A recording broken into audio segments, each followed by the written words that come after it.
তো হ্যালো বন্ধুরা, welcome back, welcome to Chopta. তো আমরা চোপতাতে চলে এসেছি। একটু সন্ধে হয়ে গেছে, মোটামুটি 5টা সাড়ে 5টা বেজে গেছে।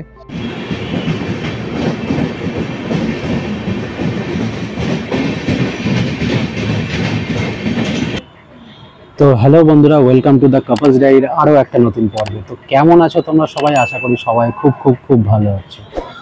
তো বিগত বেশ কিছু ট্যুর থেকে আমরা দেখছি, 2-3টে ট্যুর থেকে যে আমরা বেরোনোর সময় কিন্তু বৃষ্টি হচ্ছে, খুব বৃষ্টি। আর এই বৃষ্টিকে মাথায় নিয়ে কিন্তু আমরা একদম শরৎকালে বেরিয়ে পড়েছি কিন্তু ভগবান বিষ্ণু আর ভোলেনাথের দর্শন করতে। অর্থাৎ আমরা যাচ্ছি কিন্তু বদ্রীনাথ, তুঙ্গনাথ আর কল্পেশ্বর মহাদেবের দর্শন করতে। তো ট্যুরটা কিন্তু বেশ মজাদার হতে চলেছে। আমরা এই যাত্রাপথে কি কি ফেস করছি সবই কিন্তু তোমাদের জানাবো, আর সমগ্র তথ্য কিন্তু আমরা দিতে থাকবো এই পর্বগুলোতে। তো অবশ্যই এই পুরো ইনফরমেশন যদি নিতে হয় তাহলে কিন্তু অবশ্যই চোখ রাখতে হবে আমাদের পর্বগুলোতে। তো চলো, আমাদের ট্রেন কিন্তু আর বেশিক্ষণ সময় নেই। আমরা এবারে চন্দননগর থেকে উঠছি, আমরা দুন এক্সপ্রেসে করে যাচ্ছি, যেটা চন্দননগরের ওপর দিয়ে যায়। তো আমরা একদম চন্দননগর থেকে বেরোবো, এখান থেকে হরিদ্বারের পথে। তো চলো যাত্রাটা দেখতে থাকো, খুব ইন্টারেস্টিং হতে চলেছে। তো এখনকার মতন টাটা, দেখা হবে ট্রেনে।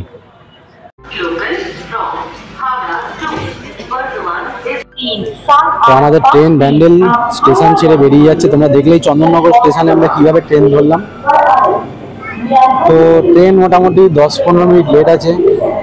চন্দননগরে ঢুকেছি 10-15 মিনিট লেটে। তো ট্রেন এখন আমাদের ব্যান্ডেল থেকে বেরিয়ে গেল, এরপরে নেক্সট হচ্ছে বর্ধমান। তো আমরা এখন আরামসে নিজের জায়গায় রেডি হয়ে যাচ্ছি, তারপরে আসছি আবার রাতের ডিনার নিয়ে।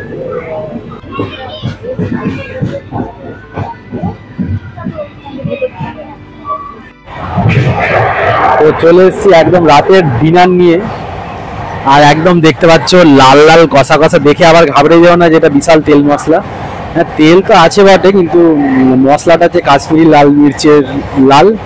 আর তার সাথে আছে এখানে আছে একদম পরোটা, যেটা আমাদের তথাকথিত এখন হয়ে আসছে। সঙ্গে আছে পেঁয়াজ, আর এখানে আছে কালাকাঁদ জন্য টুকরে গেছে। যাই হোক, এই হচ্ছে আমাদের রাতের ডিনার। চলো, রাতের ডিনার মোটামুটি লোকে খেয়ে উঠে এসছে। তো আর এখানে চলছে ট্রেনের লোকজনের হুড়োহুড়ি তাড়াহুড়ি। তো যাই হোক, চলো আমরা গরম গরম খেয়ে নিই। এখন জিনিসটা একটু গরম গরম আছে, খেয়ে তারপরে দেখা যাচ্ছে। রাতের ডিনার কমপ্লিট করে সবাই নিজের নিজের জায়গায় শুয়ে পড়েছে। আর এরই সাথে আমরাও আজকের দিনের সমাপ্তি ঘোষণা করে সবাইকে গুড নাইট জানিয়ে শুতে গেলাম। ভোরের উদীয়মান সূর্যের সাথে সাথেই আরও একটা দিনের সূচনা হয়ে গেল। সকালের মৃদুমন্দ শীতলতম বাতাস শরীর মন দুটোই চাঙ্গা করে দিয়েছে। আর রইল পড়ে বাকি দিনটা, সকালের ব্রেকফাস্ট, দুপুরের লাঞ্চ, রাতের ডিনার এবং প্রাকৃতিক সৌন্দর্য। এই পুরোটা মিলিয়েই আমাদের এই সফর।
রাত তখন 10:30। সবাই রাতের ডিনার সম্পন্ন করে নিজের নিজের রাতের শয্যা প্রস্তুত করতে ব্যস্ত, কারণ আজ তাড়াতাড়ি শুয়ে পড়তে হবে। কাল গন্তব্যে পৌঁছানোর পালা।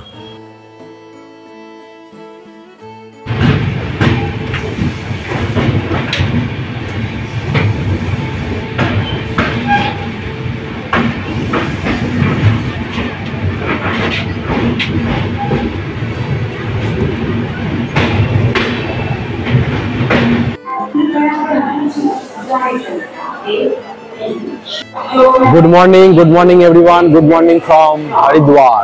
তো অবশেষে আমরা হরিদ্বারে এসে পৌঁছে গেছি। ট্রেন আমাদের 1 ঘন্টা লেট ছিল। এখানে কিন্তু প্রচন্ড বৃষ্টিপাত হচ্ছে। তোমরা এমনি খবরে দেখতেই পাচ্ছ যে বৃষ্টিপাত হচ্ছে হরিদ্বারে বা উত্তরাখণ্ডের যে অঞ্চলগুলোতে প্রচন্ড বৃষ্টিপাত হচ্ছে। দেখা যাক, এখান থেকে আমাদের যাত্রাটা শুরু হবে। আমরা আজকে তুঙ্গনাথের পথে রওনা দেব।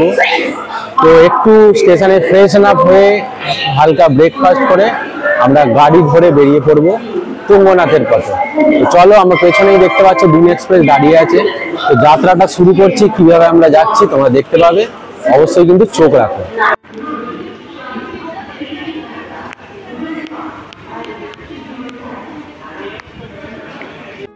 হরিদ্বার স্টেশনের বাইরেই তোমরা পেয়ে যাবে গাড়ি এবং বাস সার্ভিসের সুবিধা। প্রচণ্ড বৃষ্টিপাতের কারণে আমরা সকালের গাড়ি পাইনি, তাই আমরা বাস সার্ভিস ব্যবহার করছি। কেদারনাথ যাওয়ার জন্য এই বাস সীতাপুর পর্যন্ত যায় এবং তুঙ্গনাথ যাওয়ার জন্য এই বাস কুন্ড পর্যন্ত যায়। ভাড়া হচ্ছে 450 টাকা, আর কেদারনাথ যাওয়ার জন্য হচ্ছে 550 টাকা।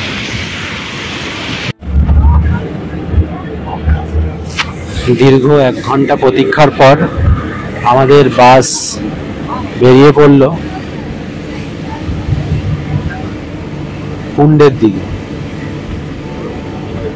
আমরা ডাইরেক্ট টুকিমঠের বাসটা পাইনি, কারণ ওটা 10:40-এ ছাড়বে, কিন্তু ওটার জন্য অপেক্ষা করলে অনেকটা লেট হয়ে যাবে। তাই আমরা কুন্ড পৌঁছে যাই, তারপরে কুন্ড থেকে আবার গাড়ি চেঞ্জ করে বেরিয়ে যাব। একদম হরিদ্বার স্টেশনের ঠিক বাইরেই রয়েছে কিন্তু বাস স্ট্যান্ড, গাড়ি স্ট্যান্ড। সেইখান থেকে আমরা গাড়ি, বাস, তো আমরা গতবার যখন কেদারনাথ এসেছিলাম তখন আমরা নিয়েছিলাম গাড়ি। এবার আমরা একটুখানি বাস সার্ভিসটা এক্সপিরিয়েন্স করার জন্য আমরা বাসে করে যাচ্ছি। বাসের ভাড়া মাথা পিছু নিয়েছে 410 টাকা করে। তো চলো জার্নিটা উপভোগ করি বৃষ্টির মধ্যে।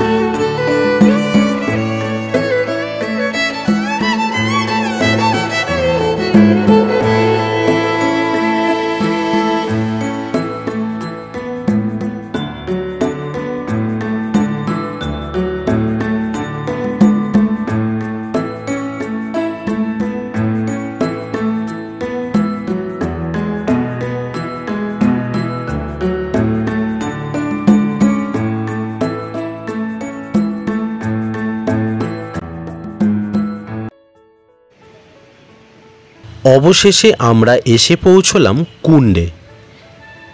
অপূর্ব প্রাকৃতিক সৌন্দর্যে ঘেরা এই অঞ্চলটি, আর এইখান থেকেই তোমরা চোপতা যাওয়ার শেয়ার গাড়ি বা রিজার্ভ গাড়ি পেয়ে যাবে।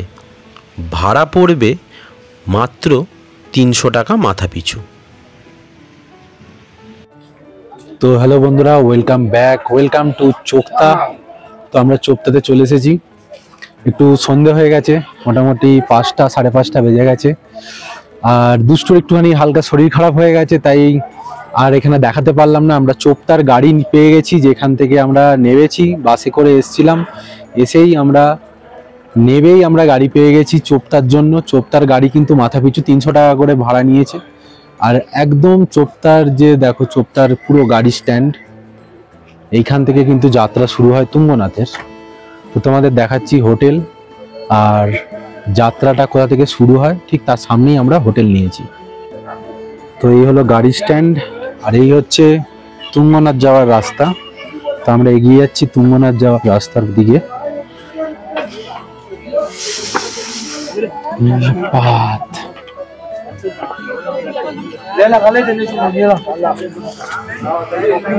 খালি দেখো রাস্তাটার কতটা কাছে আমরা আছি।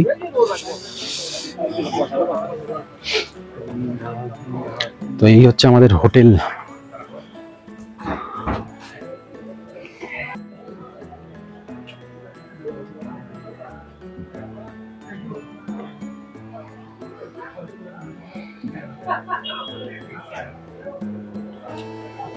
দেখতে পাচ্ছ একদম রোডের উপরে হোটেল, আর এই হচ্ছে আমাদের রুম। তো নর্মাল এখানে বেসিকসা রুম। এখানে আমি 2-3টে হোটেল ভিজিট করলাম, 2-3টে হোটেলের একদম সেম রুম।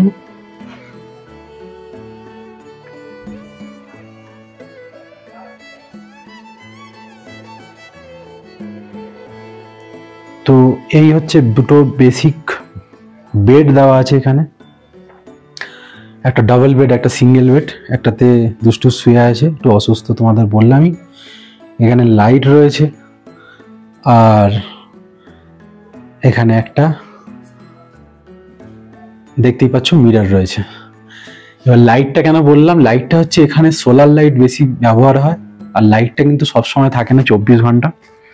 সন্ধ্যের মানে বিকেলের দিকটায় ওরা ইউজ করে, তো এই জন্যই আমি লাইটটা ব্যবহার করলাম। আর এই হচ্ছে ওয়াশরুম। ওয়াশরুম দেখতেই পাচ্ছ, একটা ওয়েস্টার্ন টয়লেট রয়েছে, তার সাথে এখানে বেসিন রয়েছে, হ্যান্ড ওয়াশ রয়েছে। ব্যাস, এই হচ্ছে বেসিক একটা রুম। তো রুমের ভাড়া আমাকে বলেছিল 1800 টাকা, নেগোসিয়েশন করে এটা আমি 1200 টাকায় আপাতত ফিক্সড করেছি। এর উপরে আরেকটা রুম ছিল, যেটা একটু স্লাইট বড় হলেও হতে পারে, ঠিক আমি বুঝতে পারলাম না। শুধু একটা সোফা কাম বেড, যেটা এখন নতুন উঠেছে, ফোল্ডিং সোফাও হয়, বেড হয়, এক্সট্রা ওইটা একটা দেওয়া আছে। এটার জন্য ওটার ভাড়া হচ্ছে 2000 টাকা। তবে ওটাও নেগোসিয়েশন করলে এই মুহূর্তে 1600-1700 টাকাতে চলে আসবে। তো চলো, এই হচ্ছে রুম। সন্ধ্যের হালকা স্ন্যাক্স নিয়ে এসেছি, তো চলো স্ন্যাক্সটা নিয়ে বসি, তারপর তোমাদের দেখাচ্ছি। তো আবার ফিরে চলে আসলাম রাতের বেলা ডিনার নিয়ে। বলেছিলাম সন্ধ্যাবেলা স্ন্যাক্স নিয়ে হাজির হব, কিন্তু স্ন্যাক্সটা কিনেছিলাম, বললামই দুষ্টুর একটু শরীরটা খারাপ হয়ে গেছে, তাই ওটা নিয়ে একটু বেশি ব্যস্ত হয়ে গেছি। তো যাই হোক, স্ন্যাক্সটা আমরা দুটো স্যান্ডউইচ নিয়েছিলাম। স্যান্ডউইচ আর চা খেয়ে আমরা হালকা আমি ঘুরলাম, দুষ্টু তো শুয়েই আছে। তো এখন ঘড়িতে সময় 8টা বাজে। কালকে আবার তুঙ্গনাথের পথে আমরা রওনা দেব, মানে ট্রেকটা শুরু করব, তাই একটু রেস্ট করতে হবে, তাই তাড়াতাড়ি খাওয়া দাওয়াটা সেরে নিচ্ছি। আর একা কি করব বুঝতে পারছি না, তাই খেতে বসে পড়লাম। তো চলো, ডিনার টেবিলে আজকে একদমই খুব সিম্পল রান্না নিয়ে এসেছি, কারণ একা খেতে একদমই ভালো লাগছে না। কারণ আগাগোড়াই আমরা দুজন সঙ্গী সবসময় বরাবর একই টেবিলে একই সাথে খাবার শেয়ার করে থাকি। তো চলো তোমাদের দেখিয়ে দিই। তো নিয়ে চলে এসেছি এখানে খাবারে, দেখতে পাচ্ছ যে এখানে আছে আলু মটর, খুব গ্রেভিদার বানানো। আর এই পুরো প্যাকেট দেখতে পাচ্ছ, এই পুরো প্যাকেটটা কিন্তু আলু মটরে ভরা। যেহেতু আমি ফুল প্লেট নিয়েছি, কারণ কিছু করার নেই, আমার এখানে তো হাফ প্লেট দেবে না। আর তার সঙ্গে নিয়েছি 2 পিস তাওয়া রুটি, একটু পেঁয়াজ, আর যেটা সঙ্গে থাকে সেটা তো তোমরা জানোই, কোল্ড ড্রিঙ্কস। তো এই হচ্ছে আমার রাতের ডিনার। এদিকে দুষ্টু শুয়ে আছে, তো চেষ্টা করব যদি একটুখানি খাওয়ানো যায়। তো আপাতত আমি এই খেয়ে দিয়ে আজকের মতন শুয়ে পড়বো, আর এরই সাথে কিন্তু আজকের পর্বটাও আমি এখানে শেষ করে দিচ্ছি। তো তোমরা এই পর্বে পুরোটা দেখতে পেলে যে আমরা কিভাবে হরিদ্বারে এলাম, হরিদ্বার থেকে পুরো তুঙ্গনাথের মুখ্য দ্বার পর্যন্ত চলে এসেছি। ঠিক আছে, এখান থেকে আমাদের ট্রেকটা শুরু হবে। সামান্য অল্প 3-4 কিলোমিটারের রাস্তা আছে, কিন্তু এর আগে রাস্তাটাই অনেকটা সময় ছিল। তো কালকে বা পরবর্তী পর্বে তোমরা দেখতেই পাবে যে আমরা কিভাবে ট্রেকটা করছি। তো এই পর্বটা এখানেই শেষ করছি। পর্বটা যদি ভালো লেগে থাকে তাহলে অবশ্যই লাইক করো, শেয়ার করো, কমেন্ট করো। আর চ্যানেলে নতুন হলে কিন্তু অবশ্যই সাবস্ক্রাইব করে বেল আইকন প্রেস করে আমাদের পরিবারের সদস্য হয়ে, কারণ জার্নি টু বি কন্টিনিউড। তো চলো, এখনকার মতন টাটা, দেখা হবে আগামী দিন আগামী পর্বে।